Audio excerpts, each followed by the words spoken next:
Ladies and gentlemen, hello and welcome to Unit Lost. I am Stylosa, and yesterday I got the chance to sit in on a load of games where the pros were actually playing Doomfist.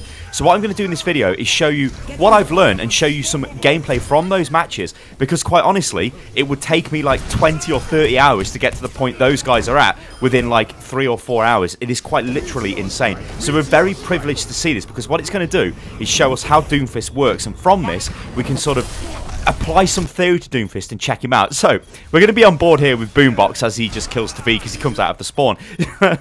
Pro gamers. So, what we're looking at is, we're going to be watching Boombox, we're going to be watching Tviq. Now, there are a lot of other names here in the team. If you guys are following the esports scene, you'll probably be familiar with them. People like Swoosh, Louis, and all of these other guys.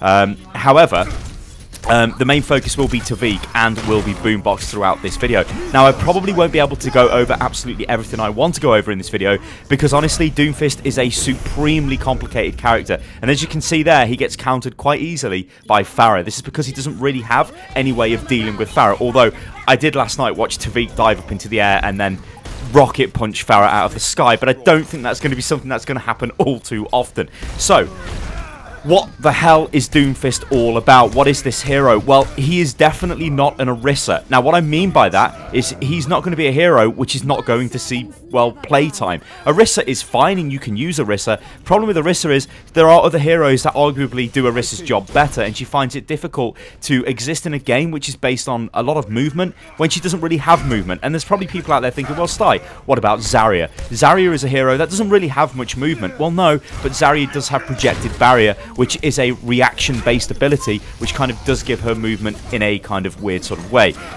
Orisa kind of really doesn't have that. Yes, she can deploy a shield, and yes. But anyway, let's not talk about Orisa. Let's talk about Doomfist. Why do I think he will be used? I think it's pretty evident as we go through these gameplay clips. I mean, obviously, we're starting off here on Lijiang, and you'll notice that Doomfist is extremely powerful with one-shot ability.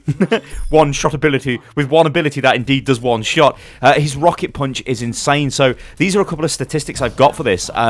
If you immediately rocket punch somebody, because it is a channeled ability, so you charge this up, it is the alternate fire. But if you immediately just fire it, you will hit the target and do 50 damage to them, and that's great. But if you knock them into a wall and they have to be standing away from a wall, like you can't knock somebody into a wall if they're already on a wall, you won't get the bonus damage, it will multiply the damage. And now at the lowest tier, it multiplies it by, well, 2. So you do 100 damage. So that means you can instantly click and do 100 damage to somebody, and Genji cannot block this. And did you watch that there with D.Va? This guy counters D.Va like you would not believe. Like, he just smashes D.Va. D.Va can do nothing to him. That is the enemy D.Va, of course. I think a friendly D.Va will work quite well with Doomfist, because Doomfist has got quite a lot of weaknesses. He's not like he's just this insane guy who runs around smashing people's faces in with his fist. But yeah, he's very powerful against D.Va, because D.Va can't stop the fist. It just smashes into her and does tons of damage. This is an easy target to hit. So, if you fully charge the fist, which you see these guys doing quite a lot, and you knock somebody into a wall, it does 250 damage. That is an instant 250 damage, which is kind of funny, because Blizzard were like, oh yeah, well, we don't really like one-shot abilities, so we've got this guy called Doomfist. And you just watch Boombox there, use the ultimate ability. Now, this is Meteor Strike. What this bad boy does is it drops down 2 circles as a target, and you can move this around. So when you cast it, you fly up off the map, you basically become invulnerable. And then when you come back down, the inner circle does 300 damage, the outer circle, the larger one, does 150. 300 damage and 150, that is ridiculous. Now, it's kind of easy to avoid. You can't actually see the target until Doomfist commits to jump back down again. So, you guys, when you're playing against the Doomfist, you won't see the big sort of like target moving around the map. You'll only see it when he confirms it. Now, one massively interesting thing about this is, if you cast it on top of Zen, Zen cannot escape this and he will die. The only way Zen can survive is if he has his ultimate available. Like, he will just literally die to this ultimate, so it's quite good for taking out Zen. What about his other abilities then? I guess I'll just talk about these while we're watching the play in the background, because you'll notice the movement of this hero is literally insane, but it's very suicidal movement. These guys are playing, and they're playing quite well, obviously, because they're pro gamers. I mean, Tviq is probably one of the best, if not the best, all-round players when it comes to Overwatch. This guy can play literally any hero. Boombox is a fantastic Zen player. Most say he's the best in the world. I would say that as well. He's from the UK, so I probably would say that. He's in my UK Overwatch team, World Cup team, so, you know, big up the UK. But Tviq, yeah, he's picking this hero up, like, insanely fast. You'll notice the movement, right? So what you've got is his uppercut, right? So this is bound to left shift to begin with.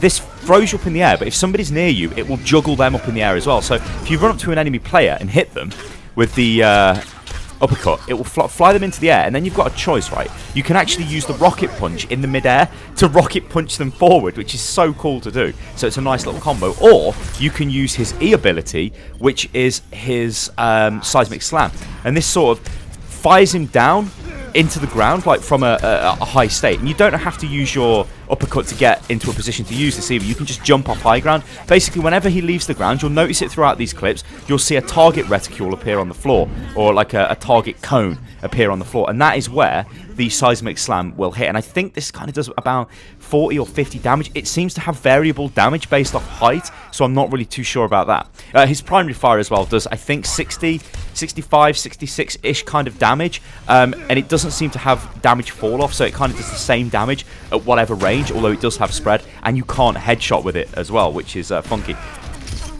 I mean, look at that. It's so insane. It's like utterly insane. When he just runs through and hits somebody with the fist, it's like instant death. Like, you don't really want to fight this guy in a corridor. It's like the worst plan ever.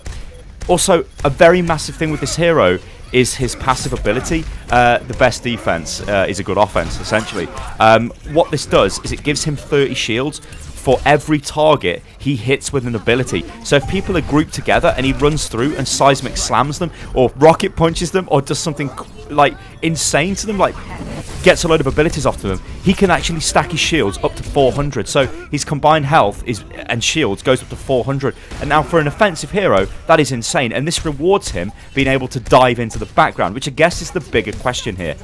What is this hero for? Like, is he a dive comp hero? Does he counter dive? Does he work well with tanks? Well, honestly, I think he works well in every single one of those situations I've just explained. We're going to go forward now and go to King's Row. Unfortunately, I've lost the sound for this recording, so I do apologise, but I'll just play some fancy music. Alright, so yeah, Doomfist works in all three of those comps that I briefly kind of explained there. I think the reason why he's very strong in well, he is strong in dive, I think, but the reason why he's strong in a triple tank kind of setup, or even a tanky type of team, is because he is going to be able to deal with anybody who dives into the tanks. And Doomfist's weakness is he's not very good when he's out in the open and when his abilities are on cooldown. You will notice that Sombra is a very strong counter to Doomfist. Farah is a strong counter to Doomfist as well, because Doomfist can't really hit damage her.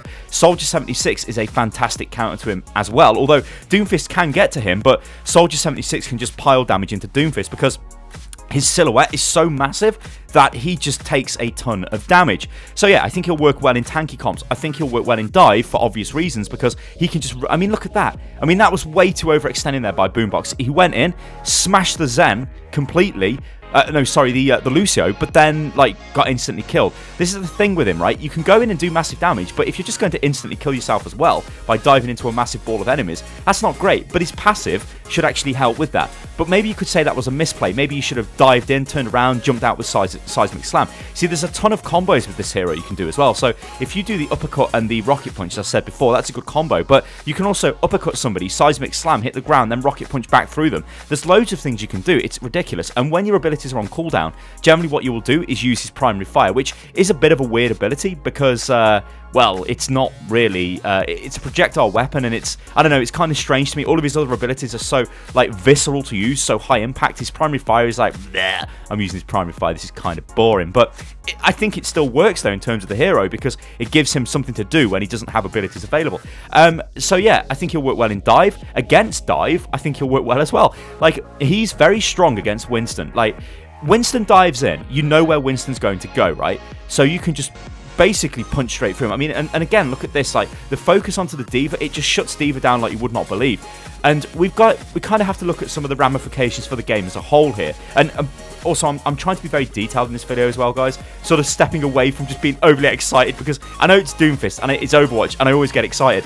But approaching this from a more analytical point of view, I think we're going to see more Zarya use, because D.Va use will fall off, because Doomfist can beat the crap out of D.Va, which is a bit of a problem. But I still think D.Va will work quite well defending Doomfist, because if we just go back to talking about his weaknesses, which you will see in this clip on King's Row in the background, where when he's caught out, he just dies, Doomfist. And this is going to be a problem, I think, with, I don't mean any disrespect by this, but with lower skilled players. you can't just go in with Doomfist. He's like Genji, basically. You can't just, like, when I play Genji, I'm terrible, right? So that probably means I'm a low-skill player. Fair enough. I go in, I don't really know when to pick my my targets, or I kind of do. I know what I should be doing, but I just don't manage to pull it off. It's almost like it happens too fast and I get confused. Doomfist, I'm finding a little bit easier to fit into my sort of playstyle. I don't know why that is, which is kind of weird, but whatever. But like, the fact is, maybe it's because I played a lot of Rhine, you know, and Doomfist kind of is like Reinhardt. In a way, like, you kind of need to know when to charge. You can't just go in like you're the big hero, because I think a lot of people think they can do that, where they're like, wow, I'm this massive guy, I'm like this 6'7" guy built like a tank with a massive fist, I'm just going to run in and do loads of damage, but you just get killed. And it's a very high risk, high reward, much like Genji is and much like Tracer. Also, talking about Tracer and actually Genji, I think Tracer and Genji both do well against Doomfist, and Reaper does extremely well against Doomfist. The thing with Tracer and Genji is they have to play around what Doomfist is doing. Like, if Tracer sees Doomfist use his Rocket Punch, she knows she can engage onto him, because that is the only thing that will instantly kill the Tracer. Genji, the same sort of thing. Like, he can keep moving around, poking away at Doomfist and just doing Genji-related things, and eventually he should be able to take the Doomfist out. The problem is, if Doomfist gets you with that Rocket Punch, you've had it, and Genji cannot deflect the Rocket Punch, which is funny to me, because Genji's like deflecting him with his little, what's it actually, I forget the name of that sword, but he's deflecting with his little sword, and then suddenly he just gets punched with a massive fist, goes into the wall, and absolutely dies, which is beautiful. So yeah, he has counters, and he's very strong against certain heroes. So this is not, in my mind, a ridiculously OP hero. His ability set is interesting, but also interesting in kind of a, not a bad way, but a way that I'm sort of struggling to understand as Tviq falls off the map there. Struggling to understand why Blizzard would do this if they wanted to move away from one-shot abilities. But you've kind of got to look at what's going on right with Doomfist. When you go in with the big fist and you smash somebody, it's beautiful. It is probably the best thing in the game, like, in terms of feel. It's just insane, like, especially with the physics, and you smash somebody into the wall and they just get obliterated. It's just crazy. So let's talk about the ultimate then, because you're seeing it being used a lot here in this game, and I think it's an okay ultimate. I think what it does is zones people away. So when you go into the Meteor Strike state, he shouts, obviously, Meteor Strike, and it's really loud, and everybody's like, oh god, there's a Meteor Strike coming down. Who's it going to hit? Because it's probably going to kill like at least 5 members of the team instantly, unless you've got more than one tank. So, oh god, everyone starts running away, and you can't hide underneath things, because Doomfist, I've got news for you, can just come through the ceiling and smash you, which is stupid. But also it has to be a thing, as it would be such a really bad ultimate you couldn't use it in like most of the maps. That'd be ridiculous. So yeah, when it comes down, well, when you go into the Meteor Strike stage phase, you'll notice everybody sort of runs away because they don't know where it is. I think though it is kind of like Diva Bomb in a way. It's pretty easy to, well, dodge, and this is a very good combo as well. You'll see a lot of this happening, the Zarya and Doomfist combo, because Doomfist cannot be denied. When Doomfist is in this state and he's coming down, the damage cannot be stopped if he's landing directly on top of you. It can be blocked by barriers though, so if a Reinhardt barrier is not is in the way of Doomfist coming down, it will actually block it. So there is a very small window where Doomfist can get blocked by a Reinhardt. But let's talk about Reinhardt versus Doomfist, because Reinhardt has got a bit of a problem in the game right now, where he's kind of not really used because he's not mobile enough for dive comp, and he doesn't really counter dive comp. So when Winston, Diva, etc. dive on top of him, he has a really bad time, and Ana, well, not Ana, and Tracer and Genji. The thing with Doomfist is though, Doomfist can just destroy Reinhardt, like absolutely destroy. Like, we've spoke about the people who I think counter Doomfist, so I'll list them off actually before I go into this. So McCree's, we've seen the fight breakdown here. I think he's pretty good against Doomfist, especially if he gets the flashbang off, and just the fact that he's hit scan. Soldier 76, again, he's hit scan, he can pump loads of damage in. Doomfist is a massive target, very easy to hit. Reaper annihilates Doomfist, provided Reaper doesn't get hit with a big fist. You know, it's pretty much the same for these other heroes I'm about to list now. Same for Tracer, same for Genji. If they don't get hit with a big fist, they can pretty much take out Doomfist. So it is pretty much a skill matchup, and I do like that, because that's what I think should be in the game in terms of counters. It should not just be, I picked this hero so I beat this hero. It should be, I picked this hero so I've got a better chance against this hero. Like you could say, well, you pick a Winston, you instantly beat the Genji. So it's not ideal, right? I don't really like that kind of matchup. I much prefer when it's like Doomfist versus a Tracer, right? I think Doomfist still has... Tracer probably does have the upper hand against him, but it's still going to be an interesting fight. It's not just an instant wipeout and that's the end of it.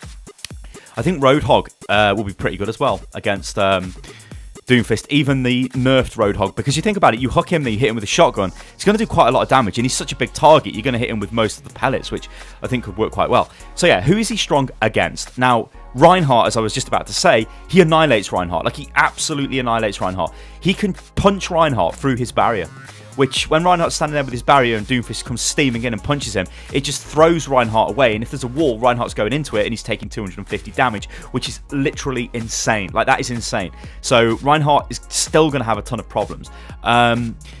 Also, if Reinhardt charges and Doomfist punches into the charge, he will smash Reinhardt, because the fist is apparently better than the charge, which is kind of, I don't know whether I agree with that, because Reinhardt's this massive dude in like massive armor flying towards you and you just punch him, but then it is Doomfist, so yeah. And this actually is a really nice little duel here with the Sombra, who actually, she is also, I don't think I mentioned it, but she's also a pretty strong counter to him, because if she gets the hack off onto Doomfist, he's just useless. Like, he can't do anything. And also, Torbjorn turrets seem to be quite good against Doomfist as well, because Doomfist can't really run up to them and smash them up, because, well, they do damage to him as he's doing it. Yeah, so what do I think overall with this hero? You guys can see in the background here, the level of movement is insane. Like, this is really inspiring me to play Doomfist, and just to be given the chance to watch these guys play was insane, so thank you to all of these guys and the guys that invited me in. It is. I hope it's good for you guys to watch as well, because of course I don't want to go like too crazy and be like, oh yeah, look at these guys, they're so amazing, you know, we'll never reach this level. You know, maybe we won't, but at least we get to watch how this hero is being played and who it's strong against and different types of scenarios. I mean, it's still early days, we're still going to have to wait and see what actually happens with Doomfist, but I honestly feel very confident sitting here right now and saying to you, this is not Orisa. Orisa was an interesting hero when she got launched. I like Orisa's ability set, but I think she's just has a problem when it comes to the way she fits into the game. Doomfist, on the other hand, as we see Boombox going for a bit of a flank here, and Tviq knows he's there, and it's like, let's go. Doomfist, on the other hand, I can see him just coming into the game. Like, I don't really see an issue with having a Doomfist in the team, you know, whereas an Orisa means the team is sort of doing different things. Now, I don't know, like, and also I think as well, Doomfist is very much an Overwatch hero. Now, what I mean by that is, you can't really see this hero existing in other FPS games. Possibly Lawbreakers, you might be able to argue, but yeah, he's very strong. So Torbjorn, did you see that? That is a Molten Core Torb that was just punched into a wall and was just reduced to below half health. That is just insane. That is so insane. So I guess we should just recap before this video ends. Because I think we're on overtime 4-3. Yeah, the guys are getting pretty close to the end of this game. Let me know, guys, if you want to see more of this style of stuff from the pros, because there'll probably be more chances to do this. I do actually have more footage as well, which I can use. So we should be able to look at maybe some more detailed stuff, maybe look at some synergies with other heroes and stuff, how he works, etc. But yeah, I do think this is a hero that's going to be played. I don't think this is going to be like, oh my god, we've got a Doomfist on our team, please change, because I think he's very effective. In terms of his map viability, I mean, again, it's still pretty early days, but he looks extremely strong on maps where players are forced into a point. So on King's Row, you've got to attack this first point. He's very strong there. On King of the Hill maps, he's going to be very strong because you've got to come into the point. Anywhere where there's a choke that people are all funneling through, even like a long corridor, very strong. Because remember, his passive gives him 30 shields up to a maximum of 400, and that is for combined armor and health, so a maximum of 150 shields. I think there is a bug at the moment where it goes over that, but I think it should be capped at 150 or something like that. But it basically makes him really tanky if he's really ballsy and goes in and gets the hits on the enemies he needs to get them on. That's not to say he can't 1v1 people, because he can. Like, this is a guy who can 1v1, who can dive into a team fight, and just he really excels in a lot of situations. But it's this balance that it comes down to. It's, do I need to go in now? Because if you overextend, and overextending with Doomfist is much different than overextending with a Reinhardt. Because with Rein, if you charge, right, you go into the back line, that's it, you're stuck. Doomfist can engage and disengage. So he can charge in, turn around, and then jump back out. Because if he uses his fist to charge in, that's one ability. When he's in the fight, he uppercuts somebody, and then he turns around and uses his seismic slam ability to disengage. He can totally do that, and we'll be seeing a lot of that, where he just goes and kills one person and then just wipes out and then just gets out of there. It's such a fun hero. ladies and gentlemen, I've been Stylosa and this is Unit Lost. I hope you enjoyed this video because this is much better, I think, than me just sitting there playing the hero and trying to go over my thoughts, because we've had the chance here to watch the best players in the world play this hero, and you can see he definitely looks viable. Like, if he was a bad hero, these guys would not be playing him. Now, that's not to say the pro meta is everything and we should listen to what they say all of the time, but it generally is a good indicator of a hero's viability, and I think he is very, very viable. Also, like, this might sound patronizing, but massive round of applause to Blizzard for this hero. This is, I think it's probably what the game needed. Alright guys, I've been Stylosa, this is Unit Lost. If you enjoyed the video, then like the video, subscribe to the channel, and follow me on Twitter, which is @UnitLostGaming, and I will catch you next time, guys. Toodaloo.